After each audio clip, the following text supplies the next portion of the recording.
The leading wave was always going to be one of two sectors: energy, because it's so sensitive to disruptions and demand is inelastic. And we're on the leading edge of seeing that. We haven't gotten there quite yet. I'm expecting the majority of Russian oil to just fall off the market within the next couple of months, and then we'll be there. And then the other one is manufacturing, because supply chains are so complicated and complex. And we started seeing that 3 years ago, actually, with COVID and with the rising trade tensions with the Chinese. We now have the Chinese actively panicking about supply chains because they can't not do COVID lockdowns because their vaccine doesn't work. And they're now realize that they've had two American presidents back to back that are hyper populist, and everything that Trump said he was going to do, Biden is actually turning into policy. So that decoupling we've started musing about a few years ago is happening at light speeds now, and the companies that were unable or unwilling or just didn't believe it during COVID and refused to diversify or reshore things back to North America, they're so screwed because now we're at that point demographically where the baby boomers are retiring, and that's taking our biggest chunk of skilled labor with them. We knew that labor costs had to go up when the baby boomers retired. Having to go through a reshoring process of this scale at the same time was always going to be a heavy carry, but it's so much better here than everywhere else. Where does this take us? Well, for the United States, this broadly works out.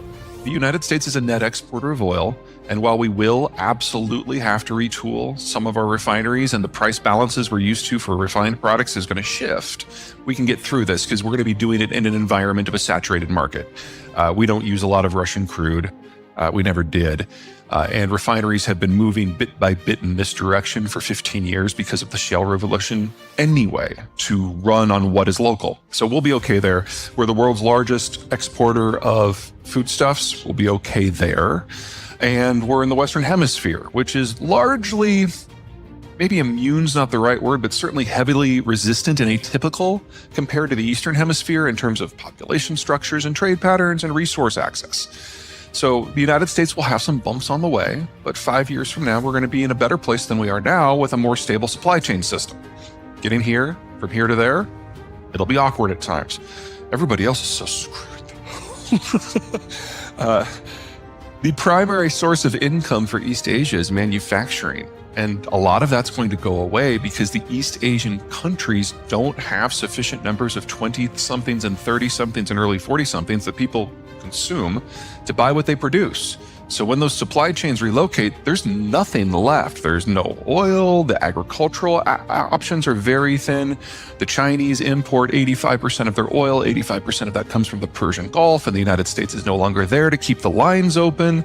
They import 85% of the stuff that allows them to feed their population, so they're looking down famine. The story is different based on where you are, but this 70-year period we've been in where it almost seems like hyper growth and hyper technological advancement, because it has been that way, that stops now. Tech development requires scads of young workers who are very bright, the ability to connect them all, and scads of capital to pay for the research, the operationalization, and the implementation.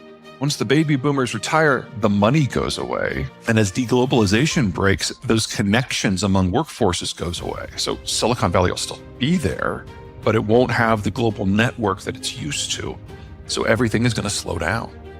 The two issues I deal with the most are deglobalization and depopulation.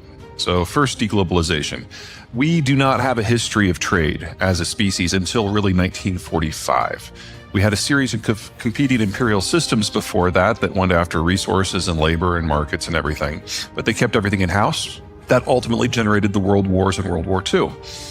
At the end of the war, the Americans proposed that they would use their navy so that everyone could go anywhere at any time and interface with any market, partner with any foreign country, participate in any supply chain, and the United States would open its market if in exchange, everyone would line up shoulder to shoulder, not behind us or with us, but in front of us to absorb any ammo that happened to come in from the Soviet Union. We purchased an alliance to fight the Cold War. That's globalization. It was always a security plan for the Americans, not an economic one. And so in the last 7 elections since the Cold War ended, we've elected more and more isolationist and populist presidents. And Biden is the culmination of that. He is more populist and he is more or less of a globalist than even Trump was. This isn't an aberration. This is a trend. Second, depopulation. Normally, you have a lot of babies and then fewer children, fewer teenagers, fewer young adults, fewer mature adults, and fewer retirees. Normally, if you stack it all up, you get a pyramid. Well, when the United States allowed global trade, everyone could access all the capital and technologies and resources of the world. So the whole world started to industrialize at a breakneck pace. And when you industrialize, you move to town. And so on a farm, kids are free labor. In town, they're just really, really expensive pets.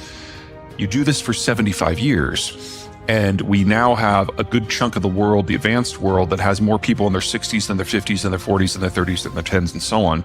And even in the developing world, that process is well past the point of no return because it happened even faster in places like Brazil or India. So we've always known that the 2020s were the decade when we have a demographic bust globally that is irreparable and irrecoverable. This was always coming. It's been coming ever since the Gen X was born, because everywhere in the world, Gen Xers are smaller than the boomers, and in most of the world, the millennials are even smaller, and so on. You add depopulation to deglobalization, and the very future of trade, period, has to change. The concept of global complex supply chains goes away. The idea of a single price for oil goes away. The idea that we can feed 8 billion people goes away. So the end of the world is just the beginning. Is about what's on the backside of this. Trump sped things up a little bit. Biden sped them up more. COVID really did a number on it. And the Ukraine war is a hard stop. So the old era is already gone. Technology is at the top of the pyramid. For a modern economy, food's at the bottom, then agriculture, then industrial materials, then you get into things like manufacturing and finance. And if you don't have all of that, the tech doesn't happen. Tech is something that is added on top. That does not function if you don't have energy or food or manufacturing. We understand oil. We know we have to deal with Iraq and Iran and Venezuela and Russia. It's a supply chain that's awkward and painful sometimes, but we understand it. If you want to move to EV, you have to replace the oil supply chain system with 13 more. And we have to deal with 60 countries instead of 5. And if we lose access to any of them, the whole thing collapses. So in a deglobalized world, EVs in the way you're thinking cannot happen. The Chinese suspended the app that monitored everybody's movement, which was something that a lot of people who were concerned about privacy and national control thought would never happen, regardless of what happened with COVID. So at least to a degree, the Chinese have been concerned about health. The problem is, by demonizing vaccines that came from outside of the country, they were left with the ones they made themselves, and the ones that they made themselves, we now know broadly don't work.